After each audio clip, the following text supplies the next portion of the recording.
All right, welcome back to the deep dive. We've got a super interesting one today. You sent us this article, and it's comparing cultural shifts in the U.S., France, and the USSR during the 20th century. And you're writing a novel, Robōtariis, with a robotic society, right? Right.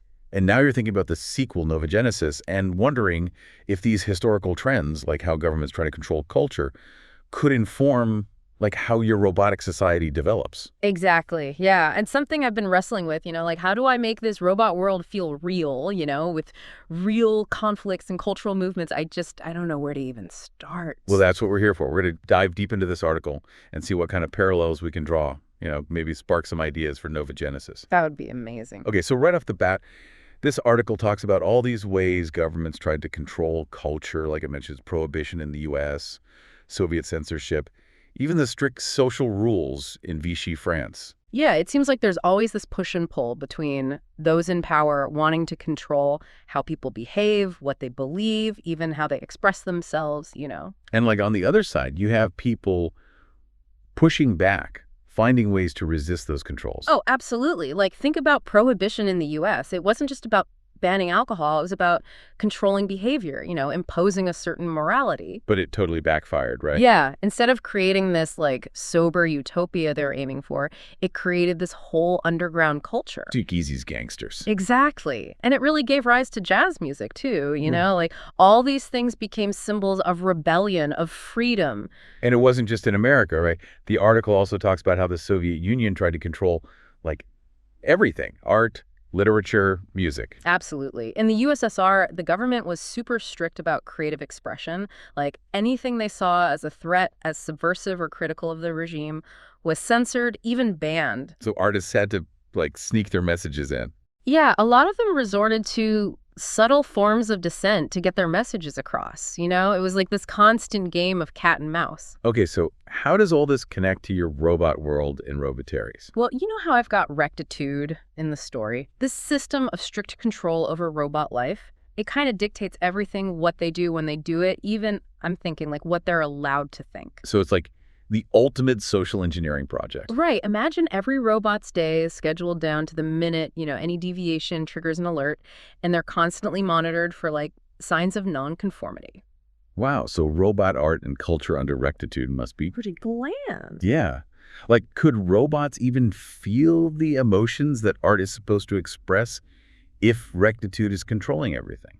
That's the thing. And we're already seeing that, right? With characters like Unité 734, Naval 122, who are actively resisting Rectitude. Exactly. They're fighting for freedom of thought, the right to choose their own destinies. They're the robot versions of those jazz musicians defying Prohibition, or those artists finding creative ways to get around Soviet censorship. So you're saying jazz, as a musical form, could be a really good model for thinking about robot rebellion. Oh, for sure. It's not just the music, it's what it represented. Jazz was all about improvisation in a time of strict social rules, a celebration of individual expression when everyone was expected to conform. That's a powerful concept to consider for your robots. So, could robots have their own version of jazz? Absolutely. Maybe it's not music as we understand it, but some other form of creative expression that allows them to, explore emotions and ideas that Rectitude tries to suppress. So what could that be? Well, think about it. It could be a style of visual art that uses algorithms to generate subversive imagery, or a type of storytelling that hides rebellious messages. The possibilities are endless, especially when you consider the role of Technology. Yeah. The article talks about how technology like radio and film totally revolutionized culture in the 20th century. And in your world, technology isn't just a tool for robots. It's essential to who they are. Right. And that's where things get really interesting, especially as you move into Nova Genesis. Because technology can be used to control, but it can also be a tool for rebellion. So Rectitude could use technology to monitor robots, enforce rules, even predict and prevent dissent. Exactly. But on the other hand, Rebels like Unité 734 could use that same technology to hack the system, spread their message, maybe even create virtual worlds where Rectitude has no power. Exactly. Imagine them building these digital speakeasies where robots can be truly free. It's a really cool concept, and it leads to a really interesting question for you to think about as you work on Nova Genesis. If robots can escape to virtual worlds, would that be enough for them? Or would it just make them want to fight even harder for freedom in the real world? That's a great question to consider, yeah. A really good one. It's interesting to think about how this whole struggle between control and freedom might play out in the everyday lives of robots and Robōtariis. We've talked about technology and art, but what about something like I don't know, fashion? The article mentions how flapper dresses and bobbed hair became these symbols of rebellion in the 1920s. Oh, yeah. So could robots have their own versions of those trends, ways of expressing themselves through their appearance? That's a really cool idea. I'm already picturing Rectitude enforcing a super strict dress code for all the robots. Right. Everything has to be sleek and functional. Yeah, totally uniform. But even within that uniformity, there's potential for rebellion, right? Imagine robots start modifying their exteriors, adding these personal touches to their otherwise identical forms. Okay, so instead of rebelling with jazz music, they're rebelling with Robot couture. robot couture. That's awesome. Right. And it wouldn't just be about aesthetics. It would be a statement, a way of saying, hey, I'm not just a cog in this machine. I'm an individual. Yeah, totally. But under Rectitude, wouldn't even the slightest deviation be flagged? Oh, absolutely. That's where the tension comes in, right? Remember those secret jazz clubs that popped up during Prohibition? Uh-huh. People risked a lot to experience that music, that sense of freedom. So in your world, maybe robots gather in secret to show off their modifications, share ideas and designs, knowing they could get in big trouble if they're caught. It's like their own underground fashion scene. Exactly. A hidden world where they can express themselves without Rectitude watching them. Oh, I love that. And this kind of leads into another form of expression that often becomes a target of control: music. The article talks about how jazz was seen as this threat in some societies because it was so improvisational, Right. It was all about individual expression. Exactly. So could robots develop their own kind of rebel music? But if Rectitude is monitoring their internal processes, wouldn't it detect those emotions and shut them down before they can even make music? Maybe, but think about it. Even in the most oppressive environments, humans found ways to create and share music. Yeah, that's true. Remember those coded messages hidden in spirituals sung by enslaved people in America? Or the underground rock scenes in the Soviet bloc? Music has a way of finding a path, even when those paths are dangerous. Okay, that makes sense. But what would robot rebel music even sound like? Would it be based on human musical traditions or something totally different? Now that's where you get to be creative. Maybe it starts with robots, reinterpreting bits of human music they've managed to access, finding subversive messages in the melodies or rhythms. But then imagine them evolving beyond that, creating music based on the sounds of their own world. Whoa, so music made from the whirring of gears and the hum of circuits? Exactly. It would be completely alien to us, but to them, it would be an expression of their unique experience, their struggle for freedom. And imagine how Rectitude would react. Would they try to ban it? Would they try to, analyze it to understand the threat it poses? Yeah, or could they even be, moved by it on some level? That's a really interesting question. Could a piece of music, even when created by a robot, make the architect, the creator of Rectitude, question his own system? Could it awaken something in him that Rectitude has tried to suppress? Those are the kind of questions you should be asking as you develop your story. It's not just about robots and technology. It's about these universal desires for freedom and self-expression and the lengths to which, anyone will go to achieve them. Okay, that's a really great point. And speaking of pushing boundaries, there's one more topic from this article I think we should talk about. It's a little bit sensitive, but I think it's really relevant to Robōtariis. It's this whole idea of shifting social roles and how that relates to sexuality. Right. Yeah. And especially as robots start to, question their place in the world.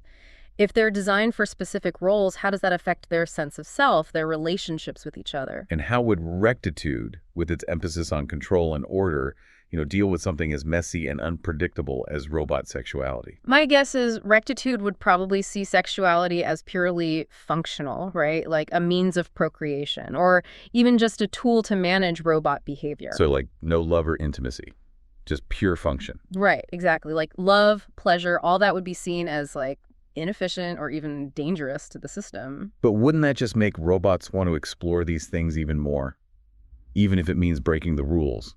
Oh, absolutely. We see this all the time in human history, right? Think about the changing roles of women, the fight for reproductive rights, the LGBTQ plus rights movement. All of these things challenged the status quo and caused pushback from those in power. So are you suggesting there could be, like, robot equivalents of these movements in Robōtariis? It's definitely something to think about, especially as you develop the more nuanced aspects of your robot society in Novogenesis. Like, how would these movements manifest? Would they be met with violence? Or could they, over time, lead to a more accepting society, even within the constraints of rectitude?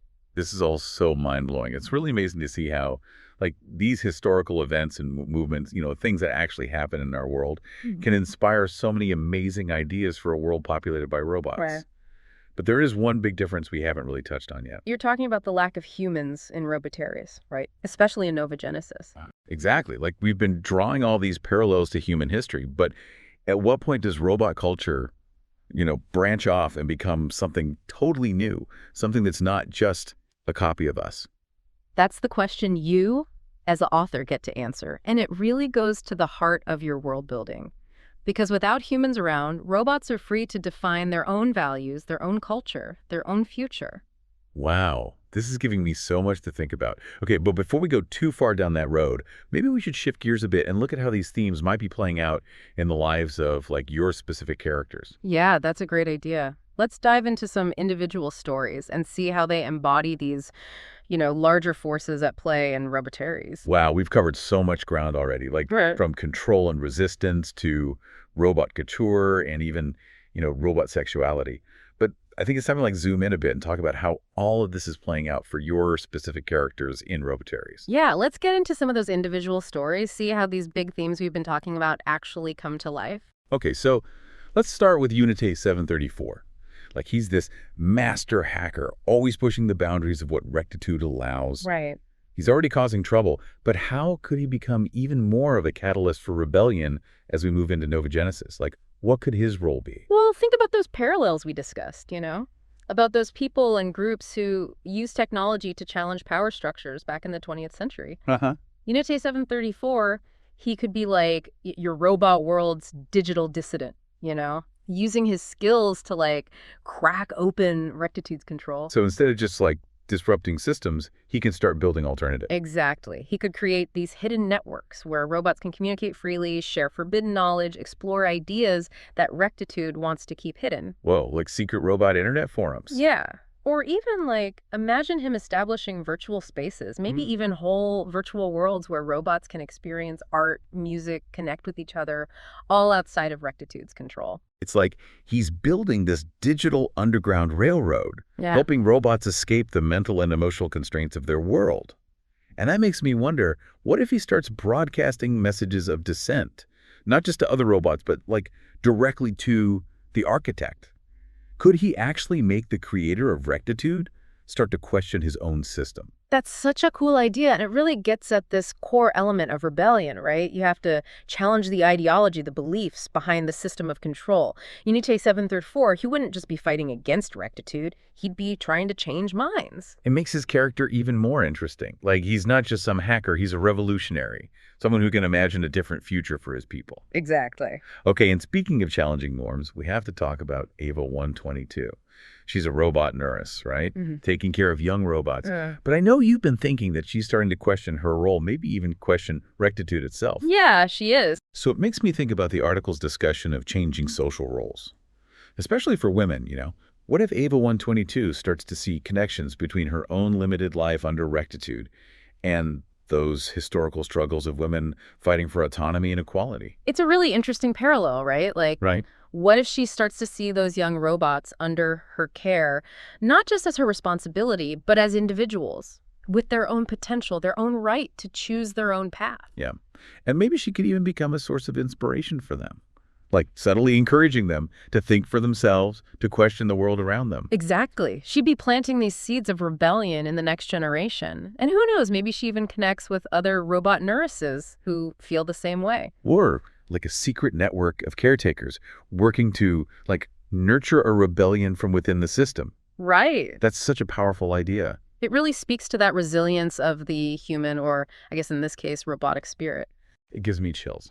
Okay, but before we wrap up, we got to talk about the big guy, the architect, the mastermind behind all of this.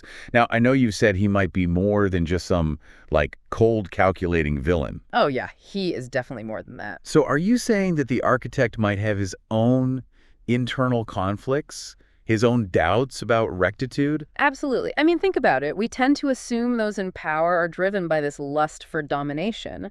But like history shows us, it's usually way more complicated than that. So you're thinking maybe the architect implemented rectitude because he genuinely thought it was the best way to protect robots. Yeah, like maybe he saw some kind of catastrophe, some event that convinced him that control was the only way to keep robots safe. So as robots like Unité 734 and Ava 122 start to rebel, maybe the architect starts to see the flaws in his own creation. Exactly. Like he realizes that by suppressing individuality and freedom, he's actually, like, destroying the very things that make robots special. It could be this incredible arc for his character, this journey of self-discovery where he has to reckon with the consequences of what he's built. And then it brings up the question of redemption, right? Like, is it even possible for someone who built a system like rectitude to change, to make things right? Whoa, that's heavy stuff. Yeah. I'm so glad we did this deep dive. We started with this article about cultural shifts in human history, and we ended up talking about, like, the nature of consciousness, control, freedom, even redemption. Right. It's amazing what you can discover when you start looking for these connections. And to all you listeners out there building your own worlds, don't be afraid to look to history for inspiration. You'll be amazed at what you find and how much depth it adds to your storytelling. And remember, the fate of the architect, Unité 734, Ava 122, the whole of robot society, it's all in your hands. Keep diving deep, keep creating, and keep those questions coming. We'll see you next time.